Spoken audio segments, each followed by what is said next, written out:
बूढ़ी दादी पोती का प्रेम। मम्मा, एक समोसा दादी माँ को भी दे आऊँ? तुझे कितनी बार बोला है कि ये उस बुढ़िया के लिए नहीं बनाए मैंने। चुपचाप खा ले, वरना तुझे उस बुढ़िया के साथ कमरे में बंद कर दूंगी। मम्मी का इस तरह गुस्सा देखकर बेचारी रिंकू चुपचाप खाना खाने लगी। इस घर में दादी माँ के अलावा उसका कोई दोस्त नहीं था, इसलिए वह हमेशा अपनी दादी के साथ खेला करती थी। पापा की इकलौती संतान होने के कारण दादी माँ के अलावा और कोई नहीं था जो उसके साथ खेल सके। पर कविता हमेशा उसे अपनी सास के पास जाने से रोकती थी, क्योंकि उसका मानना था कि वह एक अभागिन है जिसने उसकी पहली संतान यानी कि बेटे को निगल लिया। अजय आज दुकान से जल्दी ही आने वाले थे, क्योंकि आज कविता का जन्मदिन था। इसलिए कविता ने पहले से ही सब तैयारियां कर रखी थीं, बस अजय का इंतज़ार था। शाम को एक छोटी सी पार्टी भी रखी थी, जिसमें कविता ने अपनी कई सहेलियों को आमंत्रित किया था। कविता खाना खाकर अपनी सास के लिए थोड़ी सी दाल व 2 सूखी रोटी रिंकू के हाथों भिजवा दी। रिंकू खाना लेकर दादी माँ के कमरे में गई। दादी माँ, मैं आपके लिए खाना लाई हूँ, लो खाओ। आओ मेरी रानी बिटिया, मेरी गोद में बैठो। नहीं दादी माँ, मम्मी ने मना किया है कि उस बुढ़िया की गोद में नहीं बैठना। अगर मम्मा ने देख लिया तो मम्मा मुझे खाना नहीं देंगी। और पता है दादी माँ, आज मम्मा ने समोसे बनाए हैं। पर बेटा, तुम मेरे लिए तो समोसे लेकर नहीं आई, और ये रोटी कितनी सूखी है, खाई ही नहीं जा रही। दादी माँ, मम्मी ने मना कर दिया कि समोसे उसकी सहेलियों के लिए हैं, इसलिए नहीं दिए। तुमने समोसे खाए क्या? कैसे बने थे? बहुत स्वादिष्ट बने थे दादी माँ। रिंकू के मुंह से ये बात सुनकर बुढ़िया के मुंह में पानी आ गया। रिंकी बेटा, अब समोसे और कितने बचे हैं? बहुत बचे हैं दादी माँ, अभी तो। दादी माँ, मैं देखती हूँ, अगर मम्मी किचन में नहीं हुई तो मैं आपके लिए एक समोसा ले आऊँगी। रिंकू बाहर निकलकर देखती है कि मम्मी तो अभी टीवी देखने में बिजी हैं। चुपके से किचन में घुस जाती है और धीरे से कढ़ाहा में एक समोसा लेकर अपने नन्हे हाथों में छुपाए अपनी दादी को लाकर देती है। बुढ़िया जैसे ही रिंकू के हाथों में समोसा देखती है तो वह बहुत खुश हो जाती है और जल्दी जल्दी खाने लगती है। रिंकू जब यह सब देखती है तो उसे बहुत आश्चर्य होता है। दादी माँ, धीरा खाना खाओ, नहीं तो गले में ही अटक जाएगा। बुढ़िया थोड़ी ही देर में समोसा चट कर जाती है। वास्तव में समोसे तो बहुत स्वादिष्ट हैं बेटा, चुपके से एक और ले आओ, और खाने का मन कर रहा है अभी। नहीं दादी माँ, देख लेंगी तो तुम्हें बहुत मारेंगी और मुझे भी। अब मैं नहीं जाऊंगी। दादी माँ, उसे पता था कि अगर मम्मी ने देख लिया तो उस दिन की तरह दादी को कई दिनों तक भूखा ही रहना पड़ेगा। बुढ़िया को अब रह रह कर उस समोसे का स्वाद याद आ रहा था। बेचारी उंगलियां चाटती रह गई।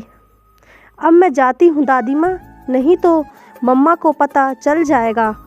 अगर रात को समोसे और बचे तो मैं और ले आऊँ। कविता टीवी देखते हुए खाना खाया बुढ़िया ने। हाँ मम्मी, खा लिया। मम्मा, पापा नहीं आए अभी तक? नहीं आए, पर आते ही होंगे। मम्मा, आपने मेरे लिए पापा से क्या मंगवाया? तुम्हारे लिए इस बार एक बड़ी सी गुड़िया मंगवाई है। और दादी माँ के लिए? कुछ नहीं।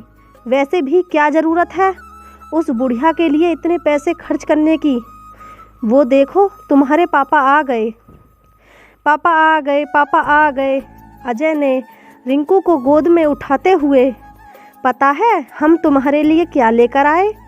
गुड़िया ये देखो, बिल्कुल तुम्हारे जैसी सुंदर व तुम्हारे जितनी बड़ी। लाओ मैं इसे दादी माँ को दिखाकर आती हूँ। दादी माँ ये देखो, पापा हमारे लिए गुड़िया लेकर आए। देखो कितनी सुंदर है। हाँ ये तो वाकई में बहुत सुंदर है, बिल्कुल तुम्हारी तरह है। ये लो कविता, तुमने जो मंगवाया था सब है। देख लो कहीं कोई सामान छूट तो नहीं गया। और इसमें 2 साड़ी हैं, एक तुम्हारे लिए व एक माँ के लिए। अजय, माँ को क्या ज़रूरत है साड़ी की, उनके पास तो पहले से ही बहुत है, इसलिए फालतू की वस्तुएं में पैसे बर्बाद मत करो। कविता तुम्हें पता है आज हमारे पास जो कुछ भी है वह सब माँ का इकट्ठा किया हुआ है, पर हमारे भी एक लड़की है और हमें भी अपने भविष्य के लिए धन की आवश्यकता है। अगर हम यूं पैसे खर्च करेंगे तो कल को हमारे पास कुछ भी नहीं रह जाएगा। और वैसे भी उस बुढ़िया को तो कहीं जाना नहीं, पूरे दिन घर में ही रहना है। कविता तुम्हें पता है तुम क्या बोल रही हो, वो मेरी माँ है और अगर मानो तो तुम्हारी भी। वो मेरी माँ नहीं हो सकती, वह अभागिन मेरे बेटे को निगल गई। खबरदार कविता, अगर और एक शब्द मेरी माँ के विषय में बोला तो मुझसे बुरा कोई नहीं होगा। मेरा भी फैसला सुन लो अजय, तुम आज से इस घर में या तो वो बुढ़िया रहेगी या मैं। तुम जा सकते हो, मैं तुम्हारे लिए अपनी माँ को नहीं खो सकता। मैं भी नहीं रहना चाहती इस घर में अब। और रिंकू चलते हैं, हम कभी वापस नहीं आएंगे अब इस घर में। नहीं मम्मा, मुझे नहीं जाना आपके साथ, मुझे दादी माँ के पास ही रहना है। तू भी उस बुढ़िया के साथ रहकर उसकी भाषा बोलने लगी तो ठीक है, जब शाम को मेरी याद आएगी तब देखना। मम्मा आप मत जाओ प्लीज़, मैं किसके साथ सोऊंगी, फिर आपने पापा के पास सोना। मैं जा रही हूँ अब। पापा रोको मम्मी को, नहीं तो वो चली जाएंगी। नहीं बेटा, उसे जाने दो, और अगर चाहो तो तुम जा सकती हो। नहीं, मैं दादी को छोड़ कर नहीं जाऊंगी। कविता गुस्से में घर से निकल जाती है और अपने मायके चली जाती है। कविता को गए आज 2 दिन हो गए। दादी माँ को जब ये पता चला तो उन्होंने 2 दिन से खाना पीना भी छोड़ दिया। कविता हमेशा उसे बुरा भला कहती, यहाँ तक कि खाना भी ढंग से नहीं देती, फिर भी उसकी सास उसकी इतनी ज़्यादा फिक्र किया करती थी। उसे बहुत बुरा लगा और वह कविता के घर से जाने का सबसे बड़ा कारण अपने को मान रही थी। अजय भी कविता के जाने से बहुत दुखी था। उसे कुछ भी समझ नहीं आ रहा था कि वह क्या करे। उसने कई बार कविता का फ़ोन ट्राई किया पर उसने नहीं उठाया। अजय बालकनी में आज अकेला बैठा सोच रहा था कि आखिर कविता ऐसा कैसे कर सकती है। उसने तो साथ जीने मरने का वादा किया था। सोचते हुए अजय अपने अतीत के आघोष में खो गया। उसे अपने वो कॉलेज वाले दिन याद आने लगे जब कविता उसे पहली बार मिली थी। कितनी अनजान व अजनबी थी वो। भोला मुख, हिरनी सी आँखें, वो उसका यूं शांत स्वभाव, हमेशा दूसरों के लिए जीने वाली। पहली ही बार में अजय उसमें इस तरह खोया कि उसने सबके सामने उसे प्रपोज कर दिया और कविता भी उसके इस साहस को देखकर उसे ना नहीं बोल सकी। कितनी अच्छी थी वो ज़िंदगी, न कोई गम था, न कोई समस्या और न ही किसी का कोई दबाव। बिल्कुल स्वतंत्र, किसी आज़ाद पंछी की तरह, जिसकी न कोई राह होती है और न ही मंजिल। उसे अच्छी तरह याद है जब एक बार कविता के पापा ने उसे अजय के साथ देख लिया, फिर भी उन्होंने उसकी पसंद को ज़्यादा महत्व दिया और दोनों की शादी कर दी।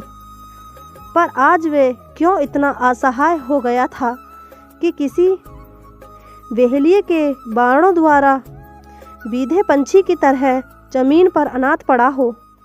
पापा पापा, मम्मा का फ़ोन आया, आपसे बात करने को बोला है। रिंकू की आवाज़ सुनकर वह अपने ख्वाबों से बाहर आया। रिंकी फ़ोन लिए खड़ी थी। अजय ने फ़ोन उठाया तो सामने से कविता की आवाज़ आई, हेलो अजय, कैसे हो आप? मैं ठीक हूँ, आप ठीक हो? हाँ, मैं भी ठीक हूँ। अजय, मुझे रिंकी चाहिए, मैं उसके बिना नहीं रह सकती। प्लीज़ मुझे मेरी बेटी दे दो। लौट आओ कविता अपने घर, देखो कोई कब से इंतज़ार कर रहा है आपका। रिंकी भी तुम्हारी और हम भी। प्लीज़ लौट आओ। नहीं अजय, अब शायद ये संभव नहीं है। जब तक आपकी माँ उस घर में रहेंगी तब तक मैं लौट कर नहीं आऊँगी। अब फैसला आपको करना है कि आप किसे चाहते हो, माँ या मैं। और मैं रिंकू को लेने आ रही हूँ, भेज दोगे ना मेरे साथ उसे? हाँ, ले जाओ, अगर वह खुशी खुशी जाना चाहे। आपकी बेटी है, वो आपके पास ज़्यादा खुश रहेगी। यह कहते कहते अजय का गला रुंध हो गया। शब्द पता नहीं कहाँ गुम हो गए।